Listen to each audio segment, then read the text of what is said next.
Hi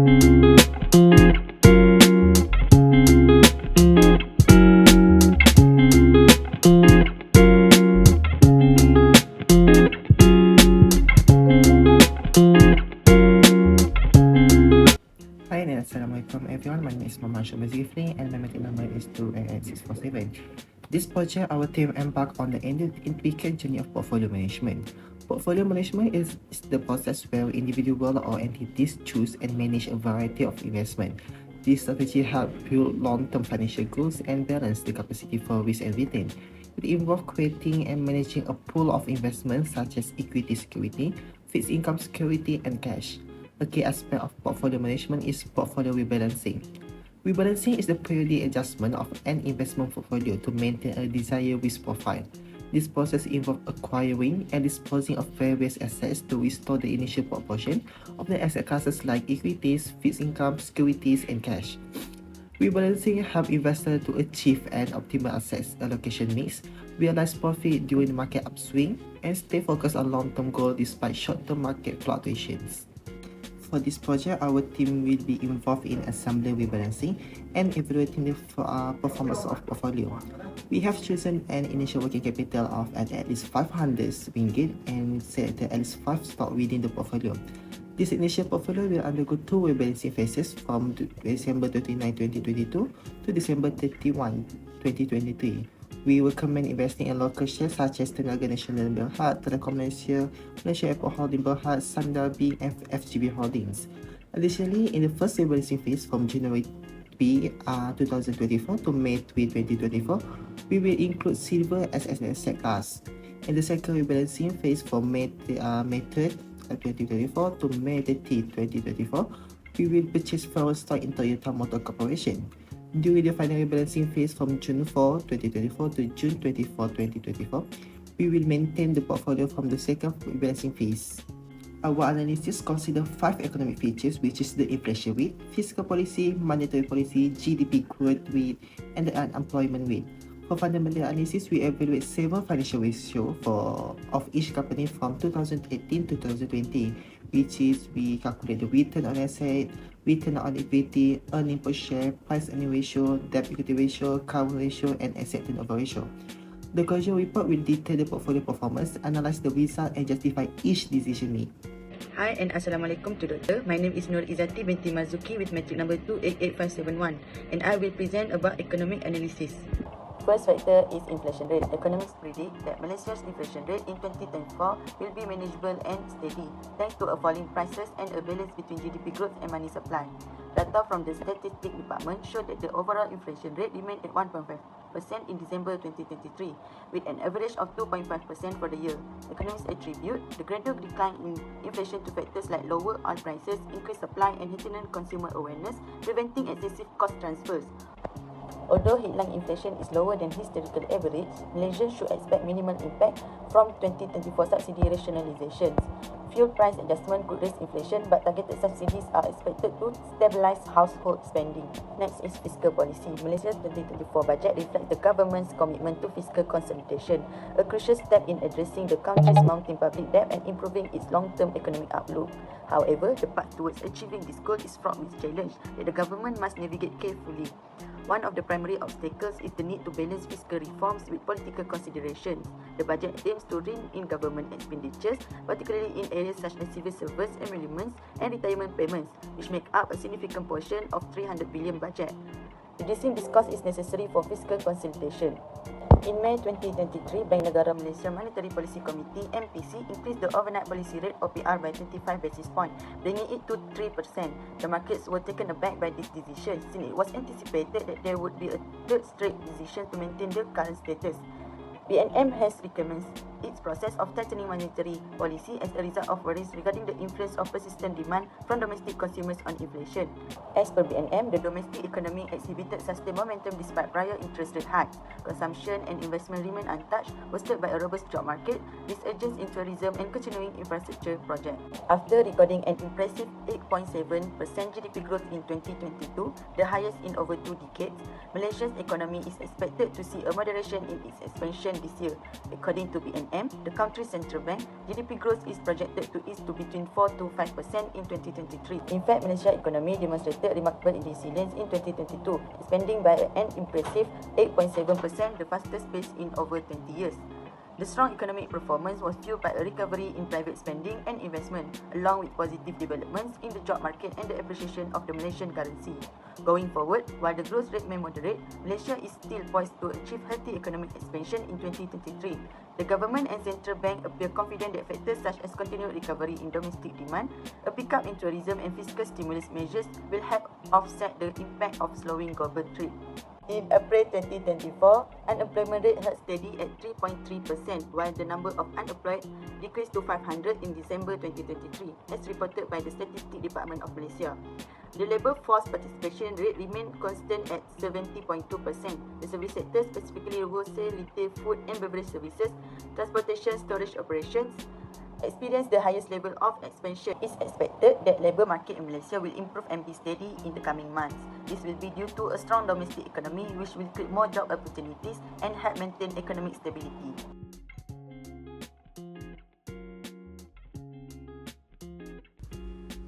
Assalamualaikum and hi everyone. I'm NURUL FAZLIANA binti IDERIS, matrix number 285530. I will present about industry analysis.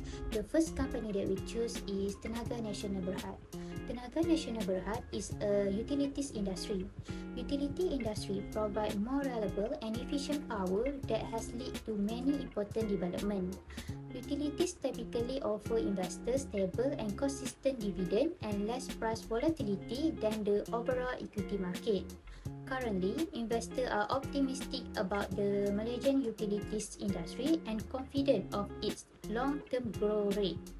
Malaysia utility sector is expected to experience stronger growth driven by an expected increase in demand for electricity and gas. Secondly, Telecom Malaysia is in the telecommunication industry. More than 43 million mobile subscription in Malaysia make it most important and largest sector in the telecommunication industry. The telecommunication sector in Malaysia is expected to grow due to the growth of the urban population and the widespread use of smartphone. Malaysia telecom market tracks the revenue generated through the sale of various telecom services provided by major telecommunication company to end user. Thirdly, Malaysia Holding Airport Berhad is from airline industry. Airlines can be separated into three main types, which are international airlines, national airlines, and regional airlines. The airline industry in Malaysia is gradually recovering from the effects of the COVID-19 pandemic, with positive trend observed in domestic and international market. Hi and Assalamualaikum. My name is NURFARAHIN binti ABDUL WAHID 288553, and now we are going to continue with industry analysis. SABRI's industrial division has attractive opportunities in Southeast Asia's infrastructure development, but faces intense competition and needs to leverage its strengths. SABRI Motors' automotive business risks are driven by the global market condition, while the silver derivative market is significant for hedging, speculations, and price discovery in the precious metals. Meanwhile, for Toyota, they compete in a dynamic global automobile market with challenges like supply chain issues and chip shortage, but opportunities in R&D, collaboration and expansion into high-growth markets, while emphasizing hybrid, electric and autonomous technologies to position for the future. Overall, these companies navigate complex industry dynamics, requiring strategic adaptations to leverage opportunities to mitigate risks. Furthermore, for silver, the silver derivative market is a significant segment of the overall trading of precious metals, since futures and option contracts for silver as well as options for the metal are popular on prominent commodity markets such as the COMEX to hedge and speculate on the future price fluctuation of silver. And that's all from industry analysis. Thank you.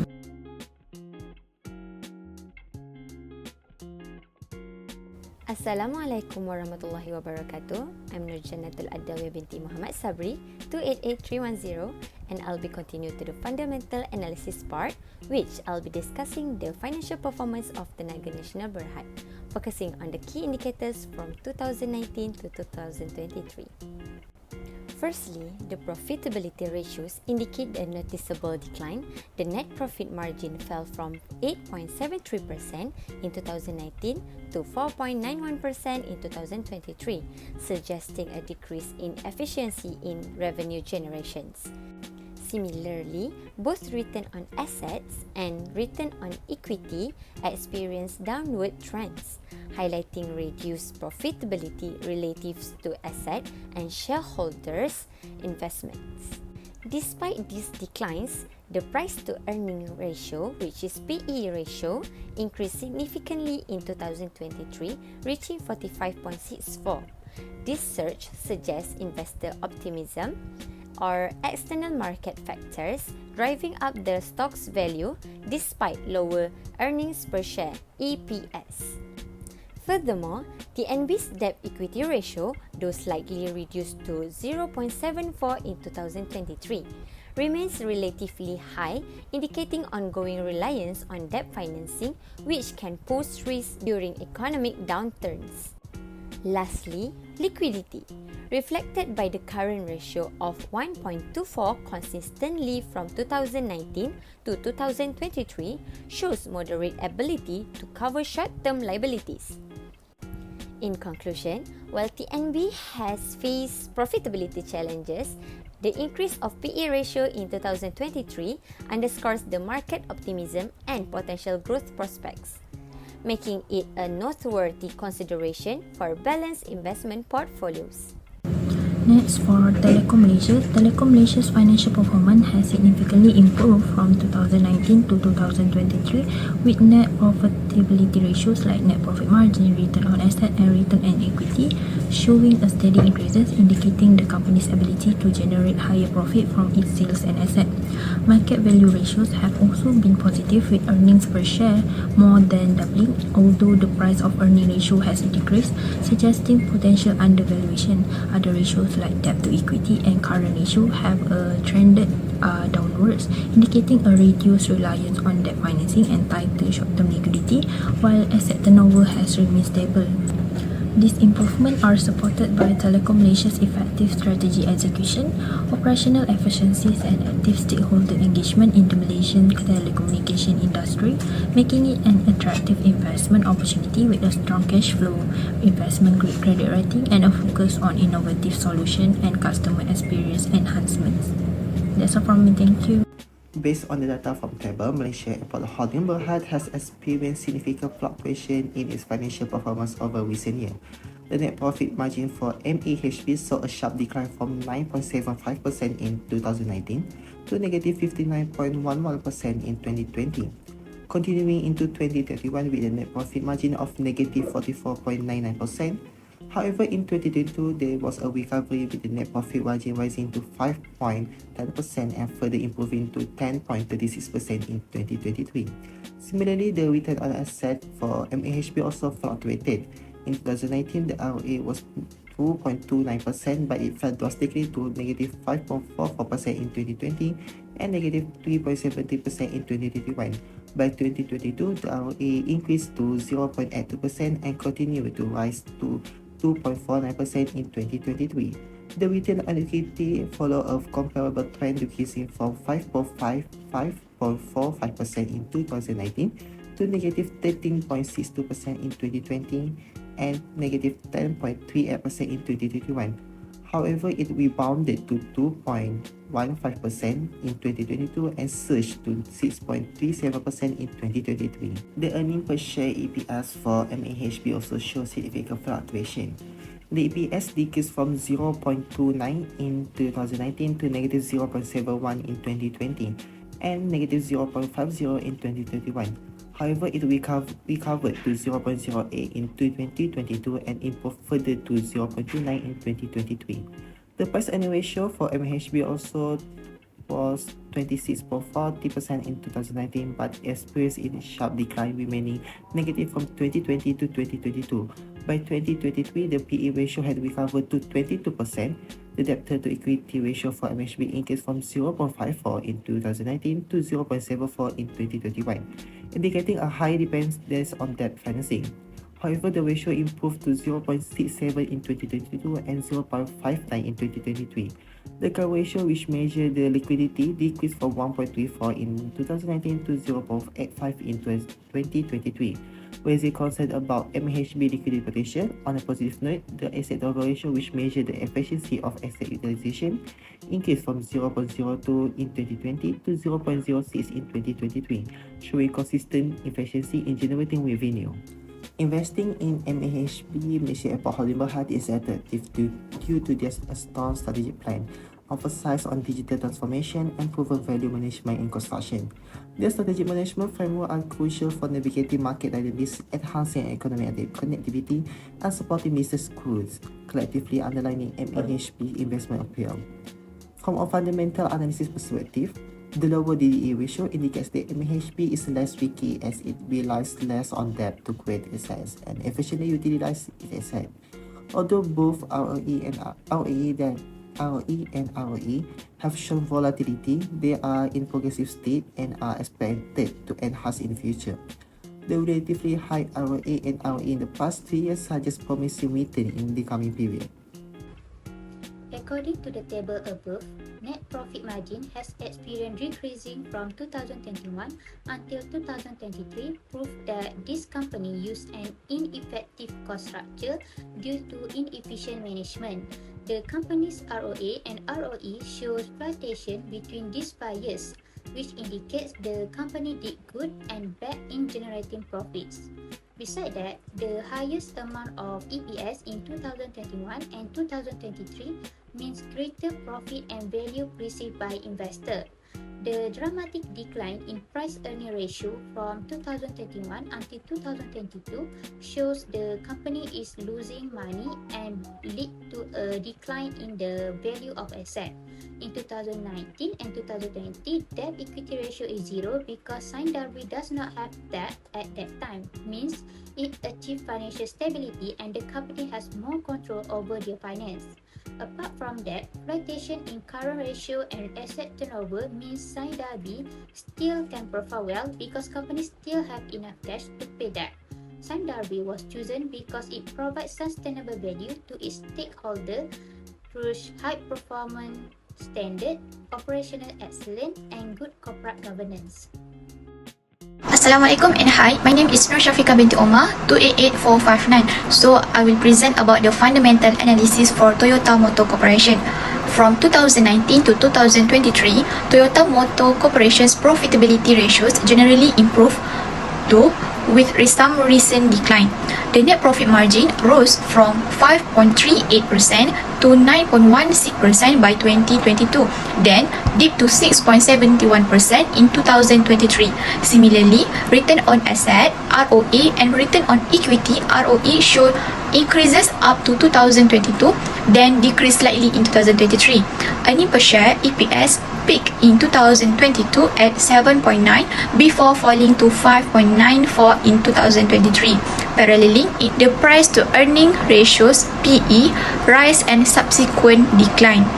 Toyota's debt to equity ratio remains steady, indicating consistent financing choices, while the current ratio improved, signaling enhanced liquidity. Despite this positive, the asset turnover ratio declined slightly, suggesting less efficient asset use for sales.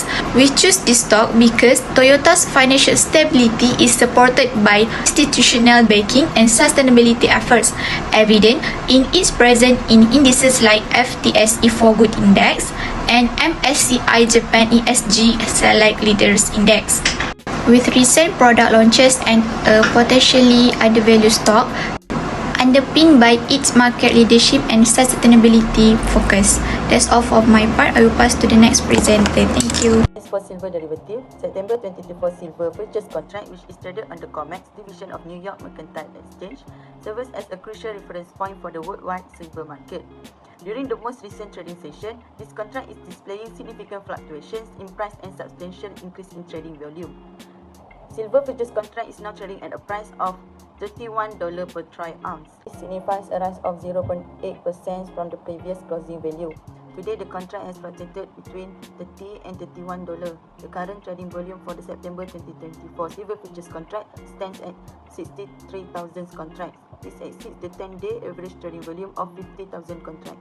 As for FGV Holdings, in 2019, the company had a negative net profit margin and return on asset, which is negative 2.85 and negative 2.14, indicating poor profitability and inefficient asset use. By 2021, this improved to 5.9% and 6.42% respectively, showing better financial health. However, in 2023, the net profit margin dropped to 0.64% and return on assets to 0.71%, suggesting a potential return to a poor performance. Profit per share peaked at 0.36 in 2021 and was lowest at negative 0.07 in 2019. FGV Holdings Berhad's PE ratio has been highly volatile, starting at negative 10.5 in 2019, peaking at 53.7 in 2020, and settling below 10 in 2021 and 2022. The debt to equity ratio stayed below 1, indicating low leverage, decreasing from 0.85 in 2019 to 0.5 in 2023. The current ratio increased to 1.22 in 2021 and slightly declined to 1.17 in 2023, showing adequate short-term liquidity. For asset turnover, which measures how effectively asset generate revenue, increased from 0.72 in 2019 to 1.09 in 2023. Overall, FGV's holding analysis show fluctuating valuation trends and a stronger financial structure and improved operating efficiency.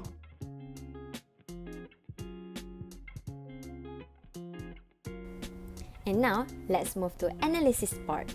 I'll be presenting an initial performance analysis of the correlations, risk assessments, and portfolio optimization for 5 key companies within the Malaysian markets.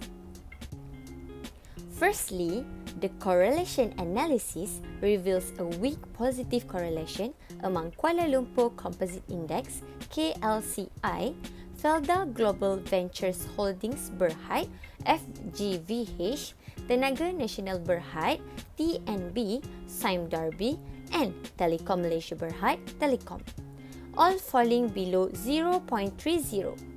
Notably, TNB stands out with a beta of 0.8913, indicating higher sensitivity to market movement due to its relatively higher debt level.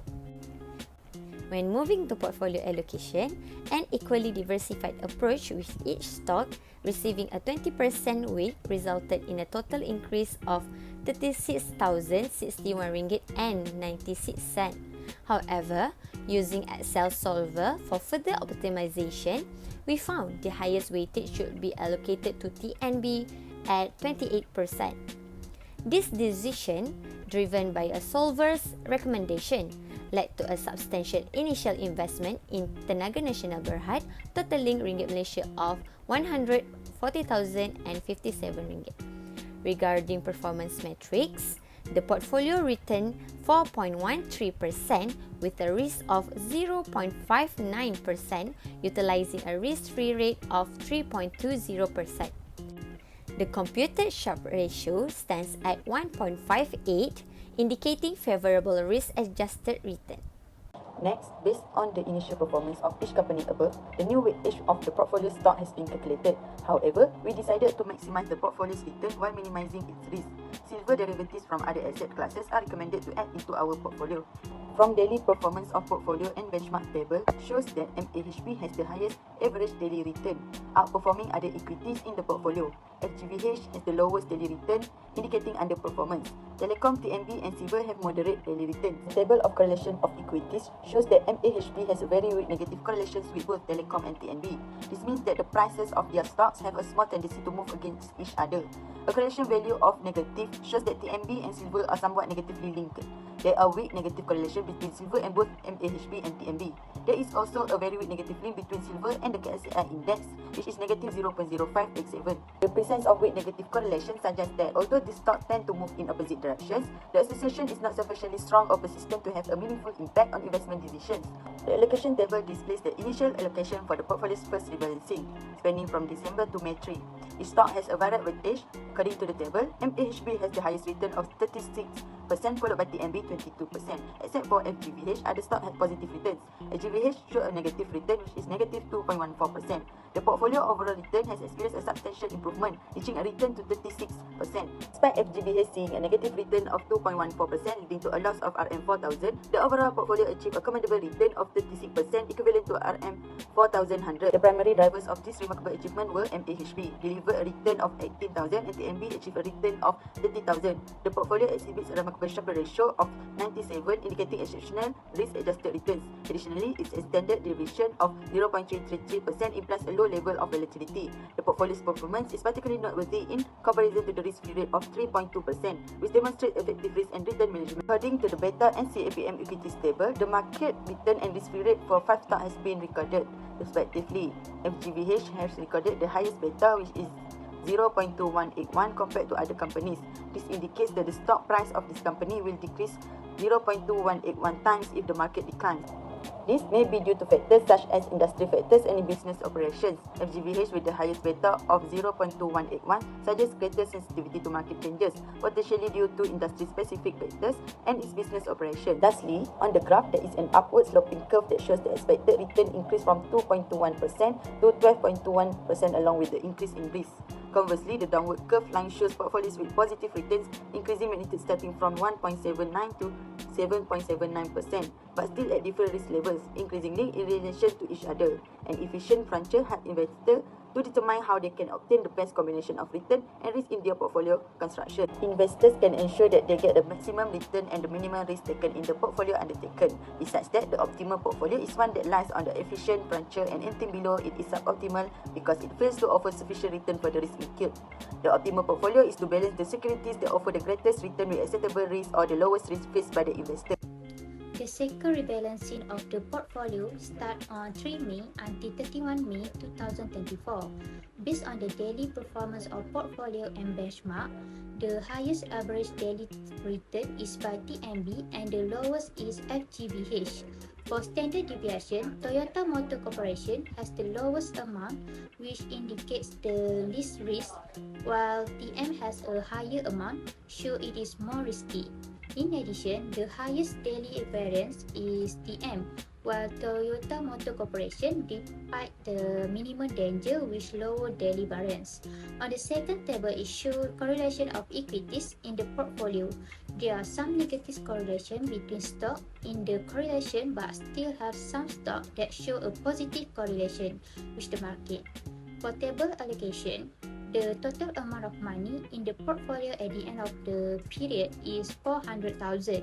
Based on the stated amount, we can conclude that the portfolio is very diverse and there are some assets that perform well. Well, there are also some other risk factors that cause some other assets not to perform well in this portfolio. In this slide, you can see table of beta and CAPM equities. TM, FGVH, and TNB has a positive beta value, which means that they have a positive relationship with the market. The highest beta is TNB, which shows that it is more volatile than the market because the beta is greater than 1, and TNB is considered risky because its share price has a higher sensitivities to market movement. TNB also the highest in CAPM, reflects the higher risk premium required by investor. Overall, most of the assets in the table above are less volatile than the market because their recorded beta value are less than 1. Besides that, based on the table and graph above, it shows the efficient ratio for cycle rebalance. On the graph, there is an upward sloping curve that shows the expected return increase, which increase in risk. Conversely, the downward curve line shows portfolio with negative return increasing but still at different risk level. An efficient ratio helps investors to ensure that they get the maximum return at the minimum risk in the portfolio. Other than that, anything below optimal portfolio is suboptimal because it failed to offer sufficient return for the risk incurred. The optimal portfolio is to balance the securities that offer the greatest return with acceptable risk faced by the investor. Now, I'll be presenting the final rebalance for analysis of portfolio performance and risk management for 5 key assets in Malaysian market. Let's start with the individual asset analysis.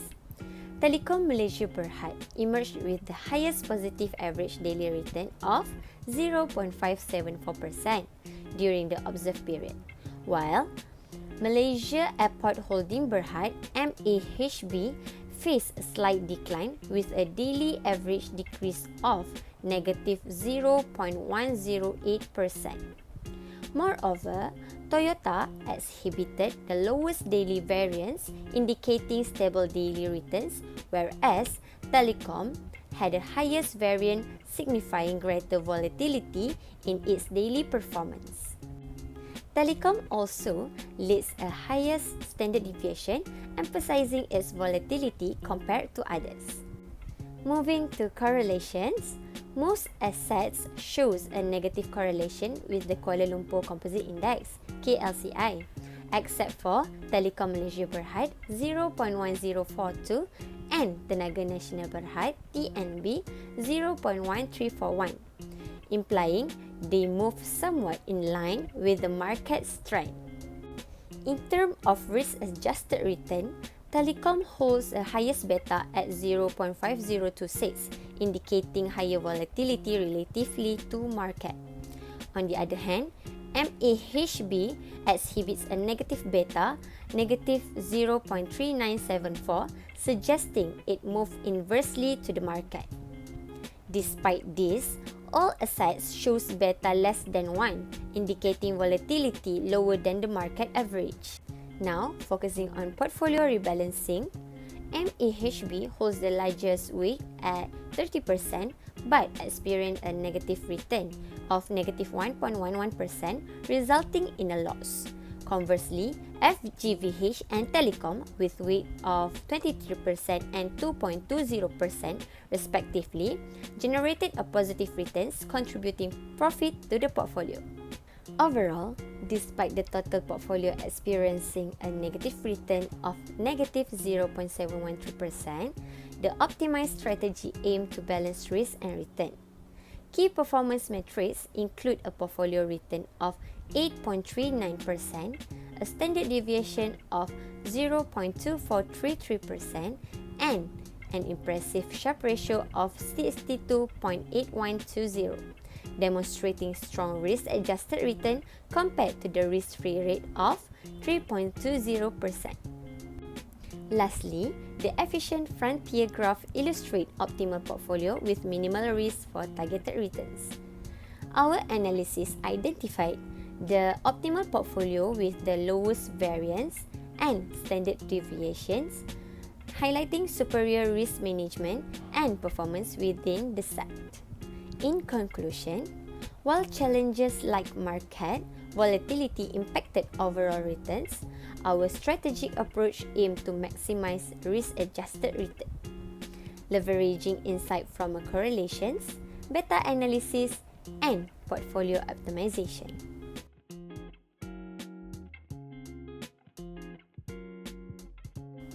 As for the benchmark, I'll be explaining the alignment between predicted return using the capital asset pricing model CAPM and actual result for MAHB, Telekom, FGVH, TNB, and Toyota. Toyota shows close alignment between CAPM predictions and actual returns, suggesting stability. In contrast, Telekom and MAHB diverge significantly from CAPM projections, indicating unexpected performance trends. TNB, however, demonstrate notably higher actual returns than predicted, underscoring unique market dynamics and firm-specific factors influencing outcomes. Table and graph shows how the portfolio returns and KLCI return changed during the first rebalancing and second rebalancing phases. At first, the portfolio did better than the KLCI with a return of 4.13% compared to negative 2.61% for the KLCI. The portfolio went up a lot during the first rebalancing to 36.13%, while the KSCI went up by 5.6%, which shows a good success. But after the second adjustment, the portfolio's return dropped to 0.21%, which was less than the KSCI's, which is 1.03%. This shows how successful the portfolio was at first and how much it gained during the first rebalancing. However, it lost a lot of value at the second time. Conclusion, we can see that the portfolio performance from 3 January 2023 to 29 December 2023 emphasized careful diversification with 5 stocks yielding a 4.13% return and 0.59% risk. Despite weak equity correlation, strategic weighting and risk management were effective. Analysis using CAPM highlighted varied returns. TMB shows high beta and volatility. A profit of RM36,205.11 underscore portfolio strength. Adding silver in the first rebalance optimized diversification, maintaining low Sharpe ratio and volatility. Efficient frontier analysis lead to 36.1343% balance return, confirming the strategy's minimal risk effectiveness. That's all from us. Thank you.